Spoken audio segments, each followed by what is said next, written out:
Film fair award के बाद ये पहला इंटरव्यू है आपका? पहला इंटरव्यू। अभी बहुत अवार्ड आई, बहुत आए। अगले साल पूरा देश को एकदम दीवाना बना देंगे। पिताजी के पास कुछ नहीं था सिवाय मंत्र के, श्लोक के, अध्यात्म के, ईमानदारी। चुटिया को अपने पूरा भीगी हुई चुटिया को ऐसे झाड़ते थे, जनेऊ को जब कंघाड़ते थे तो ऐसा लगता था कि मैं उस धरती का सबसे अमीर व्यक्ति का बेटा हूँ।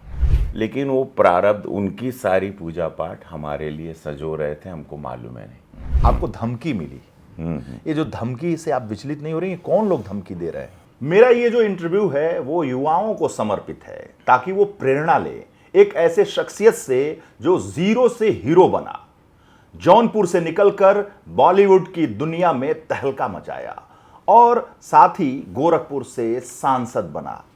एक ही साथ सांसद रत्न और फिल्म फेयर अवार्ड। यूं तो फिल्मी दुनिया के बहुत सारे लोग राजनीति में आए, एमजीआर, एनटीआर, सुनील दत्त, नरगिस दत्त, बहुत सारे नाम हैं, लेकिन सांसद रत्न और फिल्म फेयर अवार्ड किसी को भी एक साथ कभी नहीं मिला। तो ये हैं रवि भैया। रवि भैया इसलिए कह रहा हूं कि लोग इन्हें प्यार से कहते हैं, इनका जो व्यवहार है उसकी वजह से कहते हैं।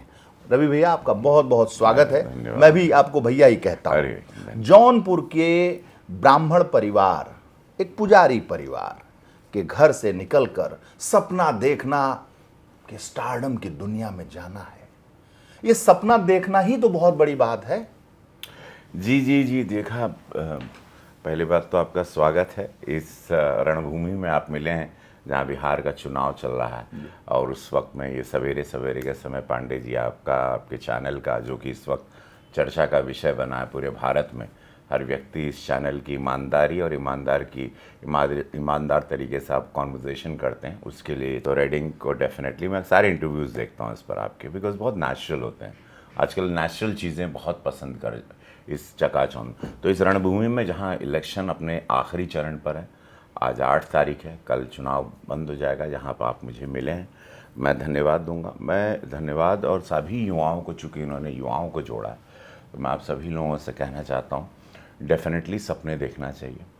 मैं सपने देखने के पास, मेरे पास मजबूरी भी थी। मेरी ज़मीन 1.5 बिस्सा थी, वो भी गिरवी थी। पिताजी के पास कुछ नहीं था सिवाय मंत्र के, श्लोक के, अध्यात्म के, ईमानदारी के, और अच्छा शरीर था मेरे पिताजी का, कसरत बहुत करते थे।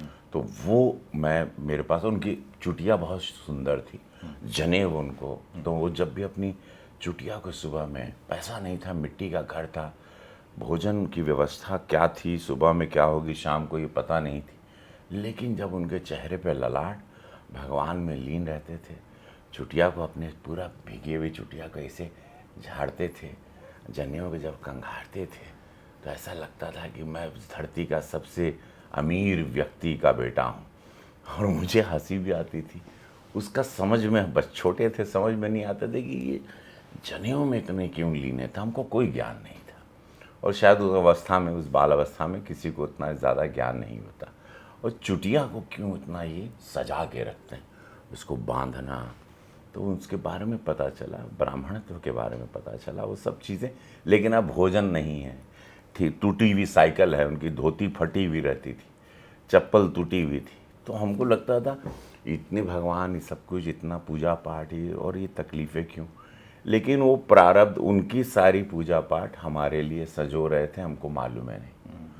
वो सारे मंत्र, श्लोक, ताकत, वो जो झोंक रहे थे ईश्वर से, जो कर रहे थे, उनको भी नहीं मालूम था कि मैं वो किस बेटे को देने जा रहा हूँ। वो सारी एनर्जी हमको मिल गई।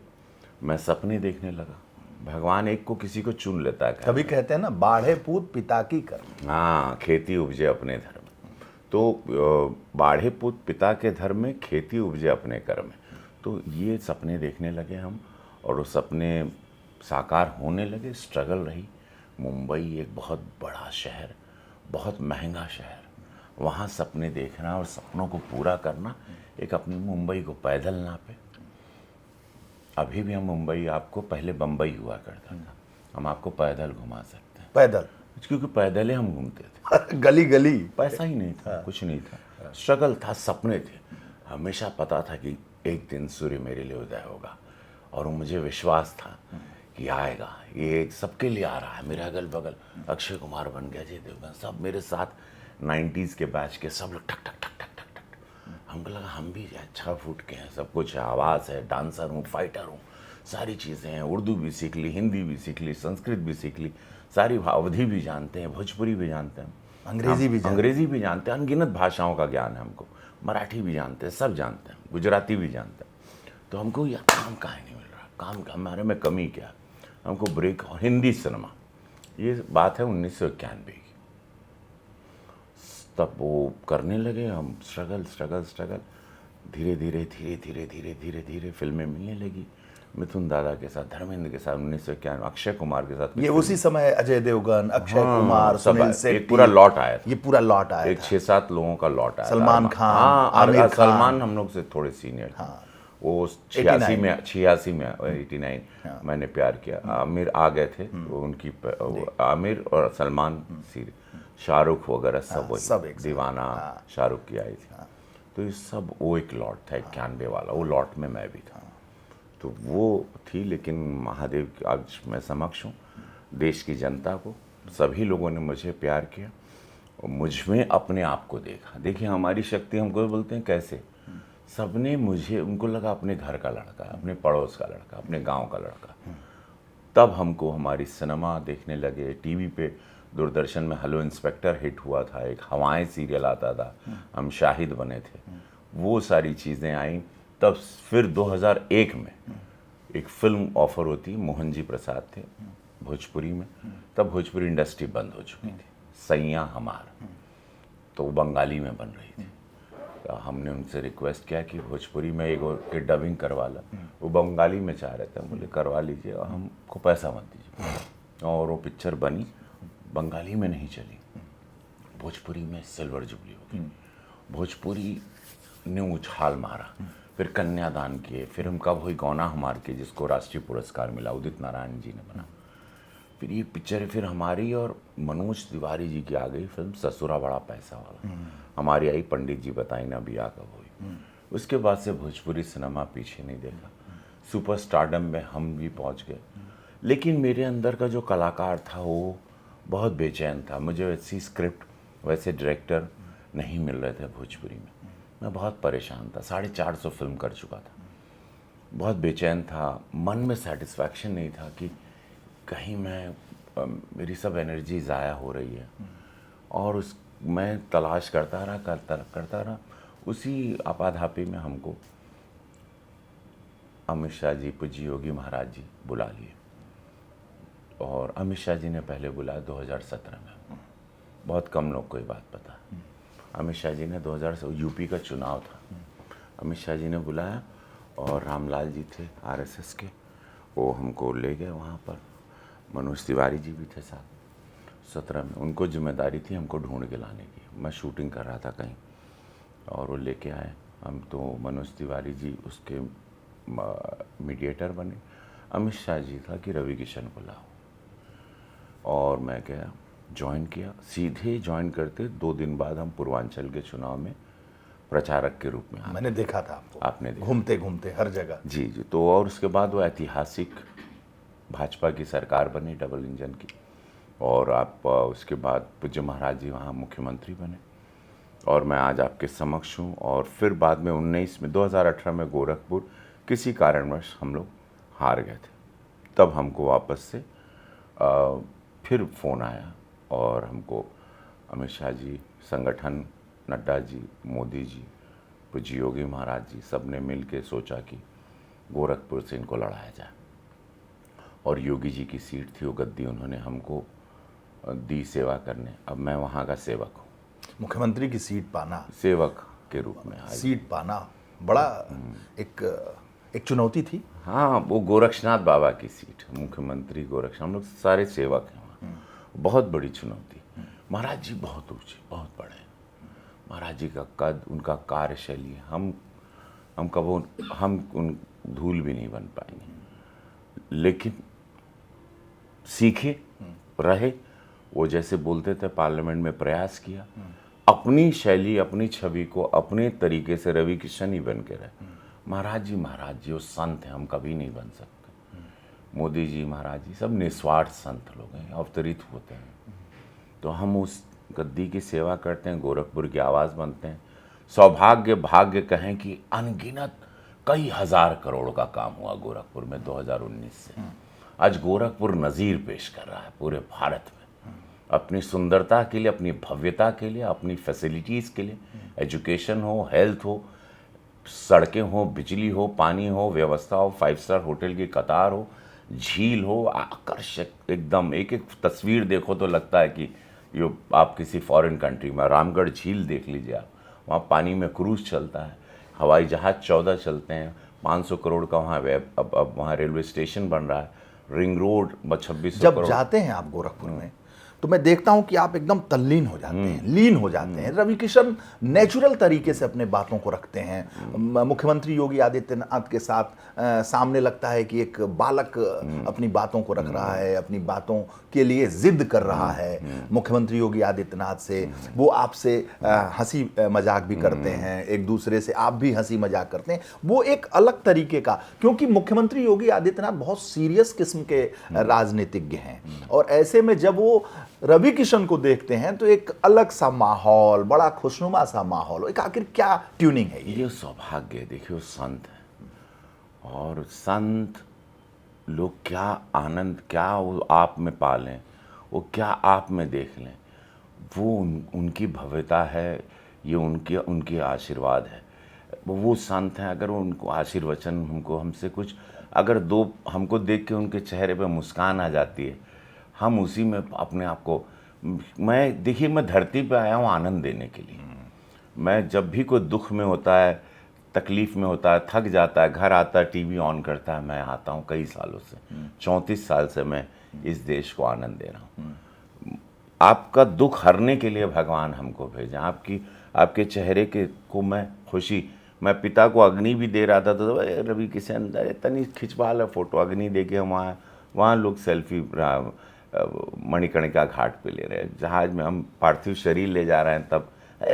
तो उसके लिए हम अगर दुख में भी हैं तो लोग कह रहे हैं तनी मुस्किया के खिंचवाओ, तो उसको हम कभी नहीं बताएंगे कि शायद हम अपने भाई को अभी जला के आ रहे हैं, अग्नि दाह करके आ रहे हैं, या हमारे दूसरे भाई को हम जला के आए, और मैं जहाज़ में बैठा हूँ जलाने के बाद कहीं जा रहा हूँ, और वो कह रहे हैं अरे वो फ़ोटो खिंचवा दा, अरे तनी मुस्किया दा भैया, तो हम ऐसे मुस्कुरा देते हैं। हाँ, जब पिता के पार्थिव कोई शरीर को आनंद, ये कोई बात नहीं, यही जीवन है। आपको आपकी पीड़ा को खुद घोट के पीना है, वो आपकी पीड़ा है, वो उसकी थोड़ी पीड़ा है। वो कहाँ आपके लिए दुखी होगा, वो मेरी पीड़ा है। वो आप हमारे दुख में कहाँ हो आप, मैं अपने दुख खुद रखूँगा। ये जो इंटरव्यू हमारी बात हुई युवाओं के लिए है, तो मैं जब रवि किशन को देखता हूँ, जैसे आपने अपने फादर की बात की, तो समाज में फादर के प्रति, मदर के प्रति एक भाव बदल गया है। बड़े मॉडर्न तरीके लड़के, हेलो पापा, हेलो मम्मी, और इस तरह से एक वो जो नेचुरलिटी, जो एक संस्कार था उसमें कमी आई। लेकिन जो आपने अपने फादर के साथ महसूस किया, आपने कहीं मैंने सुना बहुत आप डरते थे, और लेकिन उनके सपनों को पूरा करना, उनकी गरीबी को दूर करना एक चुनौती था, एक जज्बा, वो एक किक था। मैं सभी से कहूँगा, जितने युवा देख रहे हैं, जितने मेरे फैंस हैं, लापता लेडीज़ देखा है, या मामला लीगल है, या आप लोग मेरी अनगिनत फिल्मों को प्यार करते हैं, ऑस्कर गई मेरी फिल्म लापता लेडीज़, फिल्म फेयर अवार्ड, ये सारे अवार्ड जीते, मामला लीगल अब आ रहा है। मैं सभी फैंस को कहूँगा, you want to become something in life, really want to grow in life, you want to become a rich man, or you want to become a happy man, a happy family man, please just do one advice for me, genuinely from my heart. People ask me how you've become Ravi Kishan, how come you're so popular now, you're a member of parliament also, and you're a superstar, an actor also, how? So मैं यही बोलता हूँ, मैंने अपने माँ बाप की बहुत सेवा की, मैंने अपने पिता को भगवान माना है, क्योंकि मैंने भगवान देखा नहीं, ना आपने देखा है। अपने माता पिता को आप लोग ज़रूर भगवान माने, उनके चरण पर, अपनी पत्नी हो या अपने घर जीवन में जो भी महिला हो या आपकी बहन हो, आप उनका सम्मान करें, आप उसमें कोई शर्म ना करें। आपको दुनिया को नहीं दिखाना है, आपको कोई इमेज नहीं बनानी है, आपको घर में अपनी इमेज बनानी है, आपके बच्चों के लिए आप हीरो बने, और आपके पापा आपके हीरो हैं। पापा को आपने, वो जैसे भी हैं, पापा पढ़े हैं, लिखे हैं, नहीं हैं, गुस्से वाले, मारते हैं, डांटते हैं, पीटते हैं, कचोटते हैं, लेकिन वो सिर्फ आपके भले के लिए करते हैं, उनको कुछ नहीं चाहिए आपसे। तो मैं जब पिता को खोया, उनकी आयु भी हो चुकी थी, लेकिन मैं अपने गुरु को खो दिया। तो मैं आज जो भी हूँ, आज मैं रोज़ उनको 24 घंटे हर सांस के साथ याद करता हूँ। उनकी तस्वीर, बस मैं भी उनकी तस्वीर ऐसे मेरे आँखों में तैरते रहती है, मेरे पिता की, पंडित श्याम नारायण शुक्ल की। वही मेरी शक्ति है। उनकी हर बातें जैसे आके मुझे सिखा देती हैं। अभी भी जीवन की दुविधा में पढ़ता हूँ, आप आखिरी सांस तक पढ़ेंगे, कोई कोई कंप्लीट नहीं होता। मैं भी कंफ्यूज होता हूँ many times in a day, दिन में भी, रोज़ाना। तो वहाँ पर आते हैं उनकी बातें, उनकी शक्तियाँ, ईमानदारी, अध्यात्म ज़रूर रखिएगा। अगर आपके पास स्पिरिचुअल पावर्स नहीं है, स्पिरिचुअल आप पढ़ नहीं रहे हैं, आप भगवत गीता, श्री राम चरित्रमानस नहीं पढ़ रहे हैं, आपके सारे लाइफ के आंसर्स उसमें मिलेंगे। सारे युवाओं से मैं कहूँगा रील्स पे थोड़ा कम रहें। तो मुझे भी बीच में आदत लग गई थी, मैं भी इससे काफ़ी कम हो गया हूँ। एक बार देखते हैं कि रील, आप लोग 8-10 घंटे, 12 घंटे अपने लाइफ के उसमें बर्न कर देते हैं। नेगेटिविटी आती है, सुबह में आप खोल लेते हैं मोबाइल, आपको सिर्फ नेगेटिविटी आने लगती है, और आपके शरीर में, जहन में, थॉट में, माइंड में जाती है, जो आपको कमज़ोर करती है। My request, don't read books. कृपया एक किताब रोज़ पढ़ें, किसी की भी, हिंदी में पढ़ें, अंग्रेज़ी में पढ़ें, आपकी जो भी भाषा है। Please read one book, not in day, take 1 week. आप एक हफ्ता लें, 10 दिन लें, एक किताब ज़रूर पढ़ें।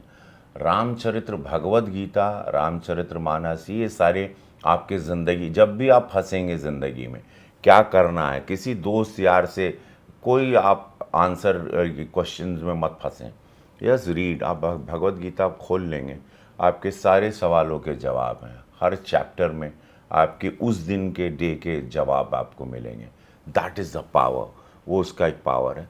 तो माता पिता की सेवा डेफिनेटली आपको कभी भूखे नहीं मारेगी, जीवन में आप बनोगे।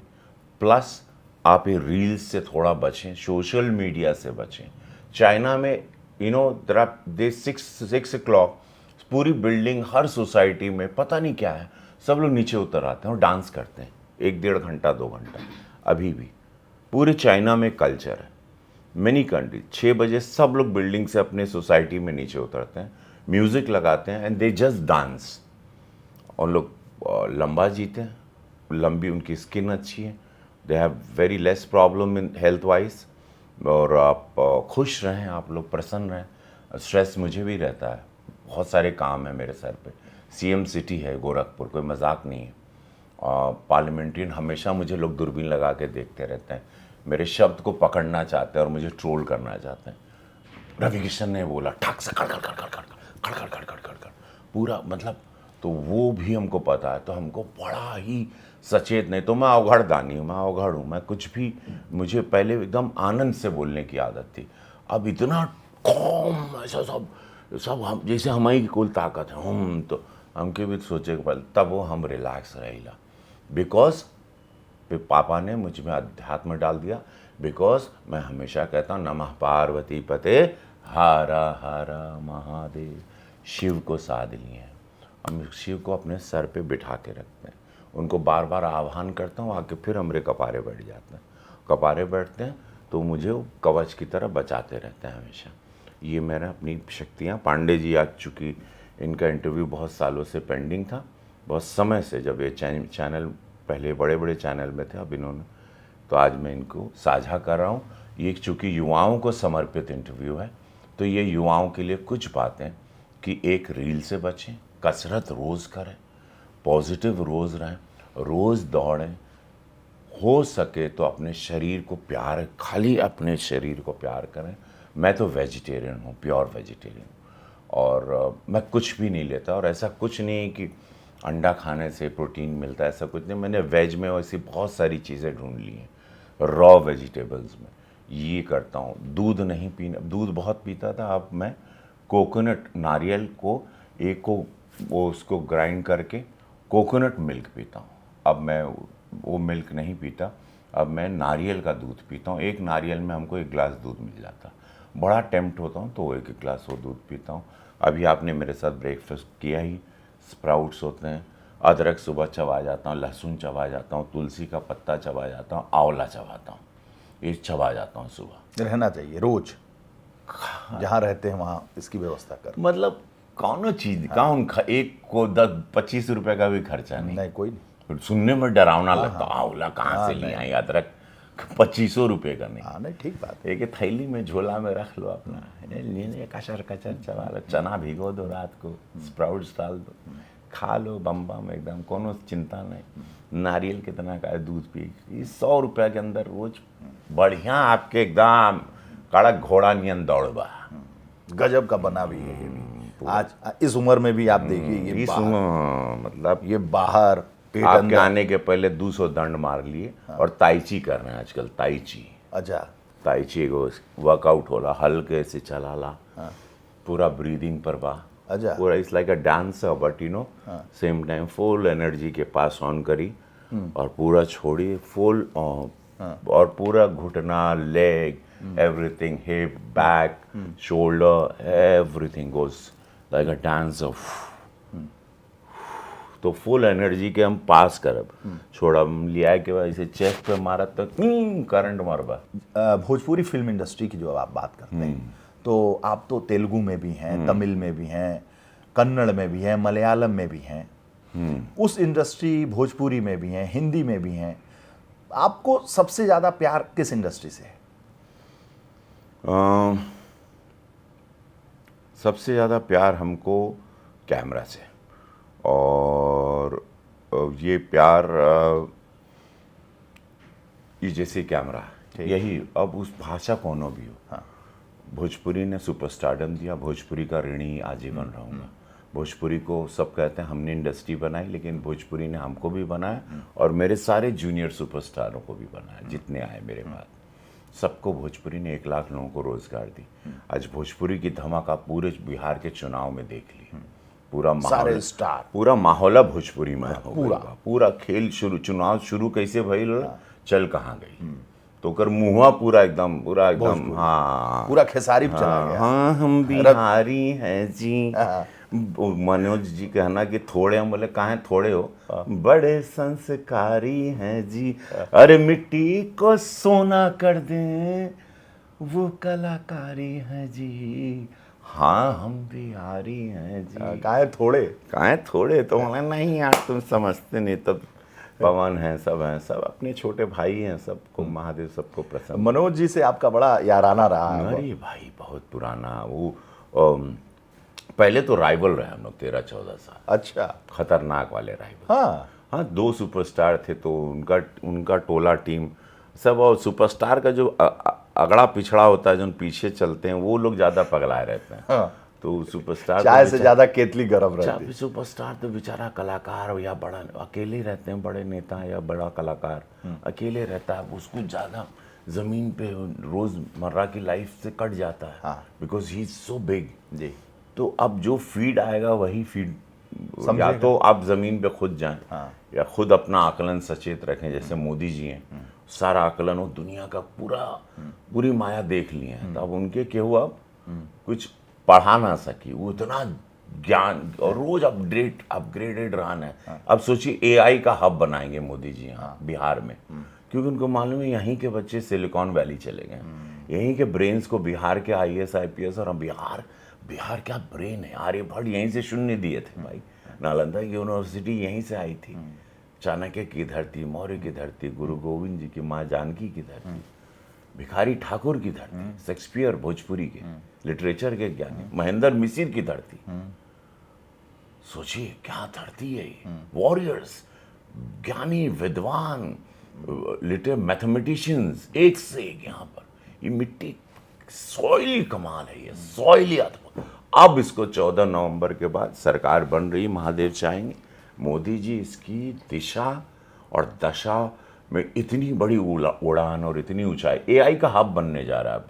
अब आपके मित्र मनोज तिवारी की धरती, मनोज तिवारी की धरती, पवन सिंह की पवन धरती, सिंह की धरती। सबकी सब लोग यहीं पर। मनोज जी से आपका जो दोस्ती है, आपने कहा ना कि मनोज जी को जिम्मेदारी मिली कि आपको खोज के लिए आए, तो वो क्या है? एक तरीके से लोग बड़ा उत्सुक रहते हैं आप दोनों लोगों को जानने के लिए। ना वो कहा था ना हम तारा के लिए नहीं, तो भाई हैं, सो ही मस्ट हैव, बट हमको पता है कि अमित शाह जी बोले होंगे, तभी वो ऊपर से आदेश आता तभी हम लोग कर नहीं।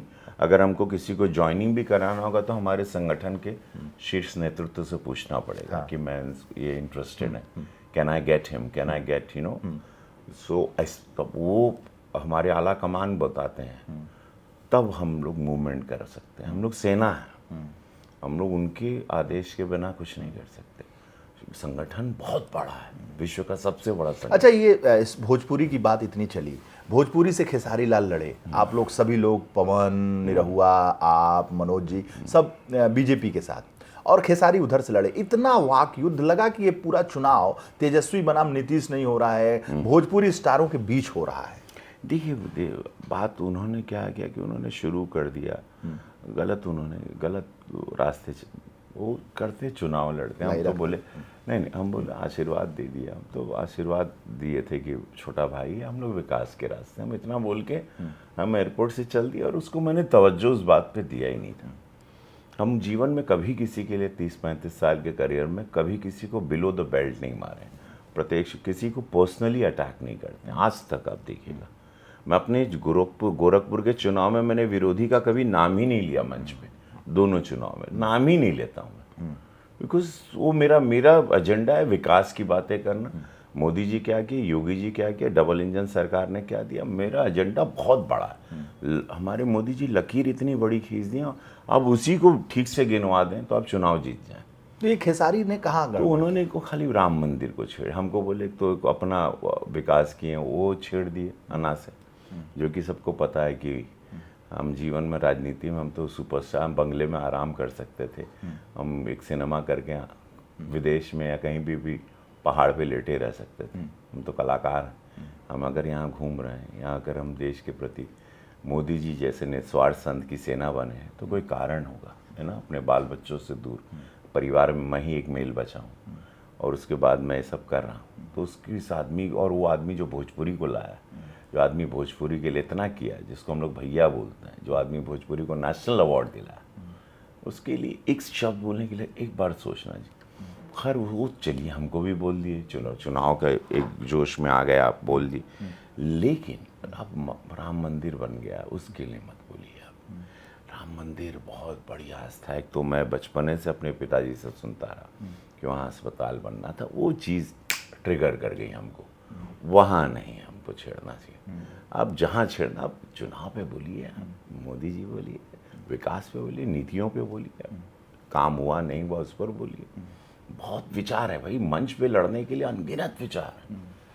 मानसिकता पे बोलिए, अस्मिता पे बोलिए, मंदिर, माँ जानकी का मंदिर, ये दो चीज़ नहीं छेड़ने, जिसके लिए हम लोग राजनीति में आए, मैं राजनीति में आया कि भैया अब सब सही हो रहा है, शौचालय बन रहा है, मकान गरीबों को, पिछड़ों को, वंचितों को, शोषितों को। हम लोग गांव में देखें क्या हालत होती थी, कैसे जीवन था।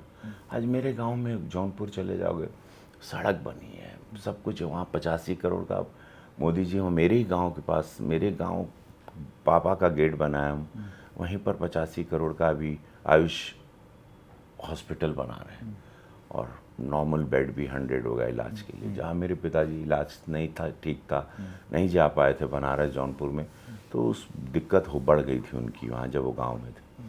तो अब वो जौनपुर बनारस के बीच बॉर्डर में मेरा गांव, तो बहुत कुछ किया यार मोदी जी ने। हम लोग राम मंदिर पे बोल के ही बुरा लगा मोदी जी, हाँ उसी पे बुरा लगा। अच्छा, पवन सिंह के व्यक्तिगत जीवन पे भी बोल के, पवन सिंह के व्यक्तिगत जीवन को नहीं, सब नहीं बोल, व्यक्तिगत कभी नहीं बोलना चाहिए।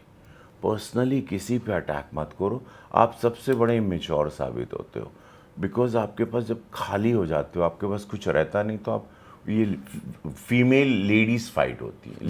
जब मैंने बात किया पवन सिंह से, तो ऐसे रवि भैया के बारे में उन्होंने कहा कि जैसे लगा कि मतलब रवि भैया ने बहुत उनकी नज़र में सम्मान। पवन सिंह को कैसे देखते हैं? बहुत ही मिसअंडरस्टूड भी होंगे, और बहुत माँ भगवती की बहुत बड़ी कृपा है।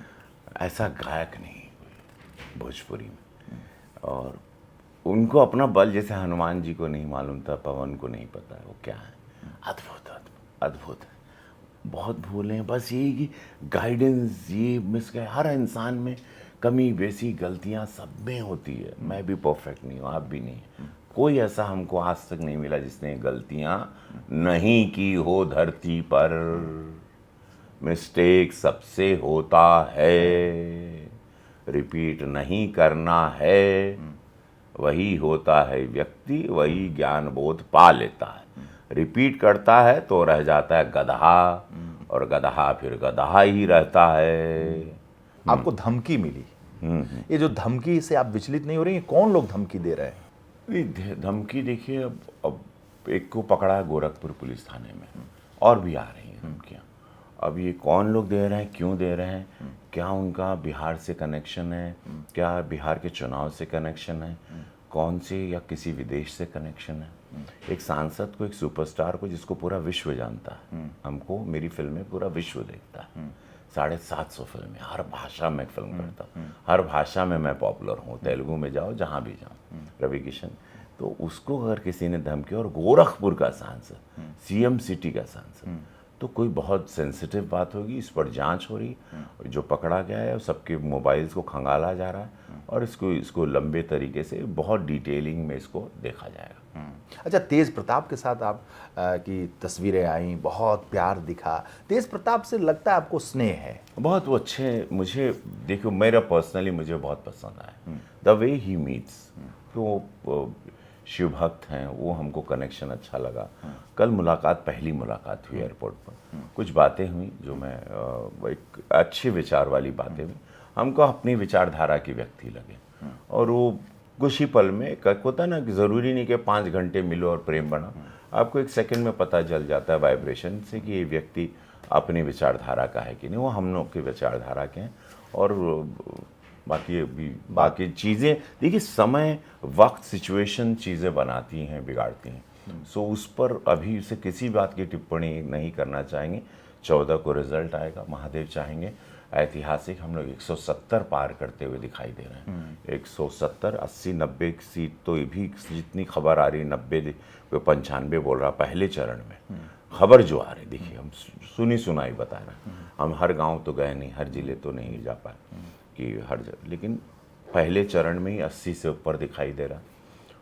दूसरे चरण के बाद जो महादेव दिखा रहे हैं 175 के ऊपर दिखा रहे हैं। तेज प्रताप, ये बहुत बड़ी लहर है। बिहार में ऐसा चुनाव कभी हुआ नहीं, ये लिखा जाएगा। और ऐसी लहर किसी ने देखी नहीं, जो मोदी जी और नीतीश जी के लिए दीवानगी है।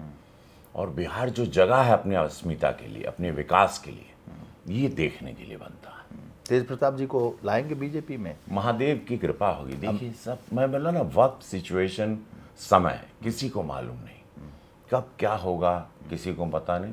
विचारधारा देखिए, भाजपा, मोदी जी को हम जितना जानते हैं, भाजपा निस्वार्थ, जो सेवा भाव से आएगा, पर्सनल एजेंडा जिसका नहीं होगा, परिवारवाद नहीं होगा, अपना खानदान लेके नहीं आएगा, या अपना पूरा एक इहो करी वो करी, वो ले लें वो ले लें, वो सब मोदी जी को एकदम काट से क्लियर दिखना चाहिए। राष्ट्र सर्वोपरि वाला व्यक्ति क्या है इसकी आंख में, हाँ, तो मोदी जी ओके छाती से लगा ली। फिल्म फेयर अवार्ड के बाद ये पहला इंटरव्यू है आपका? पहला इंटरव्यू। हम नहीं देते हैं, और आपके इंटरव्यू के बाद अभी हमारे बहुत सारे मित्र मीडिया में वो नाराज होंगे कि हमके कहा नहीं देला। तो फिल्म फेयर अवार्ड पे कुछ बोल दीजिए जो आपको मिला, लापता लेडीज, अधूरा रह जाएगा ये। देखिए, 34 साल बाद इंतज़ार कर रहे थे हम कि अवार्ड लेंगे हम, चूँकि जो शैली महादेव हमको माँ भगवती सरस्वती दी है, जिन लोग सारी जो एनर्जीज़ हैं शरीर में, मैं सभी को प्रणाम करता हूँ।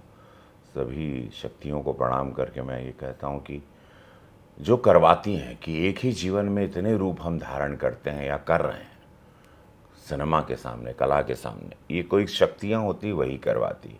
आम जीवन में आप रोज़ जर्नलिस्ट ही उठते हो, हम रोज़ अगर कलाकार हैं तो कभी पुलिस, कभी डाकू, कभी ये, तब कभी वो, कभी ऐसे ऐसे उठते हैं। कलाकार में ये अंतर होता है। तो वो कृपा ही होती है, और सिर्फ कृपा से ही आदमी कलाकार बनता है। चुना जाता है कि "ए, तुम जाएगा एंटरटेन करेगा, तुम जाएगा जर्नलिज्म करेगा, तुम ये करेगा, तुम सेवा करेगा, तुम देश की सेवा करेगा, तुम पैसा कमाएगा, तुम अपना जिंदगी बर्बाद करेगा तो मत करिए जीवन बर्बाद, एक का जीवन में लला। जब घर जाते हो तो डॉग है आपके पास? है? कैसा मिलता है आपको? बहुत प्यार से, बहुत प्यार। पगला जाता है ना। फिर बाहर जाओगे, दरवाजे में फिर आओगे, कैसे मिलेगा? उसको मिलने उसी प्यार से ना।